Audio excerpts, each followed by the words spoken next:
የዓለም ባንክ ኢትዮጵያ ውስጥ 3 የእንግሊዝ ድርጅቶችን አገደ። ሰላም ጤና ይስጥልን ውድ የኢትዮፎከስ ሚዲያ ተከታታዮች፣ የዕለቱን ዜና ይዘንላችሁ ቀርበናል። ቻናላችንን ላይክ፣ ሼር፣ ሰብስክራይብ በማድረግ ቤተሰብ ይሁኑ። ወደ ዝርዝር ዜናችን እናልፋለን። ከኢትዮጵያ ወደ ኬንያ የተዘረጋው የኤሌክትሪክ ኃይል ማስተላለፊያ የመጀመሪያ ምዕራፍ አማካሪና 2 እህት ኩባንያዎቹ በዓለም ባንክ የገንዘብ ድጋፍ በሚከናወኑ ስራዎች ለ21 ወራት እንዳይሳተፉ ታገዱ። ኩባንያዎቹ የታገዱት በምስራቅ አፍሪካ የኤሌክትሪክ ሃይዌይ ፕሮጀክት ውስጥ ፈጽመዋቸዋል በተባሉ የመመሳጠርና የማጭበርበር ድርጊቶች ምክንያት ነው። የምስራቅ አፍሪካ የኤሌክትሪክ ሃይዌይ ፕሮጀክት ከወላይታ ሶዶ እስከ ኬንያዋ ሱሱዋ ከተማ ድረስ የተዘረጋ 1045 ኪሎ ሜትር የሚሸፍን የኃይል ማስተላለፊያን የያዘ ነው።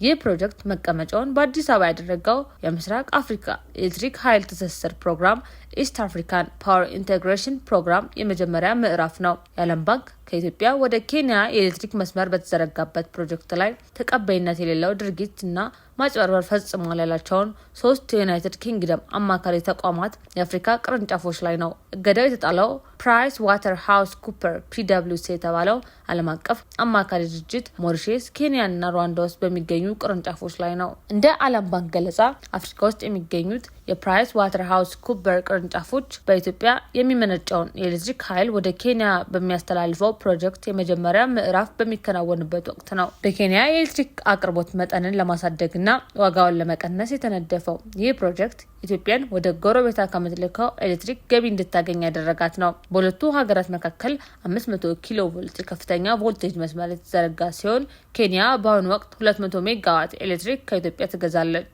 ምስራቅ አፍሪካ ሀገራትን በኤሌክትሪክ ኃይል ለማስተሳሰር የተያዘ እቅድ አካል የሆነው በዚህ ፕሮጀክት አማካኝነት 2000 ሜጋዋት የኤሌክትሪክ ኃይል የሚያስተላልፉ መስመር በሁለት ሀገራት መካከል ይዘረጋል። ዓለም ባንክ በሚደገፈው የመጀመሪያ ምዕራፍ ኢትዮጵያን ከኬንያ ጋር የሚያስተሳስር 1000 ኪሎ ሜትር የሚሸፍን የኤሌክትሪክ መስመር እንዲዘረጋ ያደርጋል። ዓለም ባንክ በ3ቱ ኩባንያዎች ላይ ባሳለፈው ውሳኔ መሰረት ኩባንያዎቹ ለቀጣይ 21 ወራት የዓለም ባንክ በገንዘብ በሚደግፋቸው ፕሮጀክቶችና የተለያዩ ስራዎች ውስጥ እንዲሳተፉ አይፈቀድላቸውም።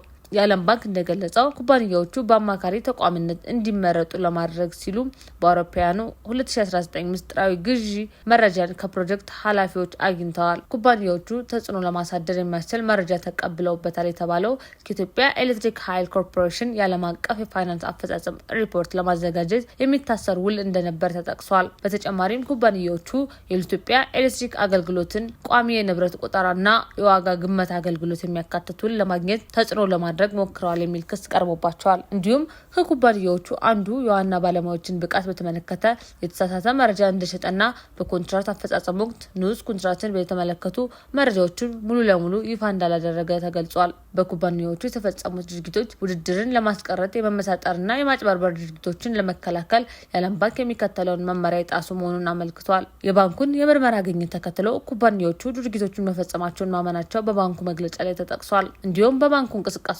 ውስጥ እንዳይሳተፉ በሚታገዱባቸው 21 ወራት ውስጥ በፕሮጀክቶች ስራ ውስጥ መመሪያዎችን ለማክበርና ተአማኝነታቸውን ለማጠናከር ተስማምተዋል። ፕራይስ ዋተር ሃውስ ኩፐር PwC ዋና መስሪያ ቤቱ በዩናይትድ ኪንግደም ለንደን የሚገኝ ዓለም አቀፍ የማማከር፣ የኦዲት፣ የማረጋገጥ፣ የታክስና የተያያዥ አገልግሎቶችን ለንግድና ለሌሎችም ድርጅቶች የሚሰጥ ተቋም ነው። ኩባንያው በተለያዩ ሀገራት ውስጥ ቅርንጫፎች ያሉት ሲሆን ከኢትዮጵያ የኤሌክትሪክ አቅርቦት ጋር በተያያዘ አሁን በዓለም ባንክ እገዳ የተጣለባቸው በአፍሪካ ውስጥ ከሚገኙ 3ቱ ናቸው። በዓለም ባንክ፣ በአፍሪካ ልማት ባንክና በፈረንሳይ የልማት ፋይናንስ ተቋም AFD ድጋፍ የተገነባው ይህ ፕሮጀክት $1.2 ቢሊዮን ገንዘብ ወጥቶበታል። በዚህ ፕሮጀክት የእቅድ ስራ ላይ ዋና መስሪያ ቤቱን በለንደን ያደረገው ፕራይስ ዋተር ሃውስ ኩፐርስ የተሰኘው እውቅ ዓለም አቀፍ ተቋም ተሳትፏል። የኦዲትና የማማከር ስራዎችን በማከናወን በዓለም ስመጥር ከሆኑት የዘርፉ ተቋማት አንዱ PwC በፕሮጀክቱ የተሳተፈው በአፍሪካ ባቋቋማቸው ተቀጥላ ኩባንያዎች አማካኝነት ነው። የዓለም ባንክ ትናንት ረቡዕ መጋቢት 9 2018 ዓ.ም ምሽት ባወጣው መግለጫ በተቋሙ 3 ተቀጥላ ኩባንያዎች ላይ የእገዳ እርምጃ መውሰዱን አስታውቋል። የታገዱት ኩባንያዎች በመቀመጫውን በሞሪሼስ ያደረገው ፕራይስ ዋተር ሃውስ ኩፐር አሶሺዬትስ አፍሪካ ኃላፊነቱ የተወሰነ ኩባንያ፣ ፕራይስ ሃውስ ኩፐርስ ኬንያ እና ፕራይስ ዋተር ሃውስ ኩፐርስ ሩዋንዳ የተሰኙ ናቸው።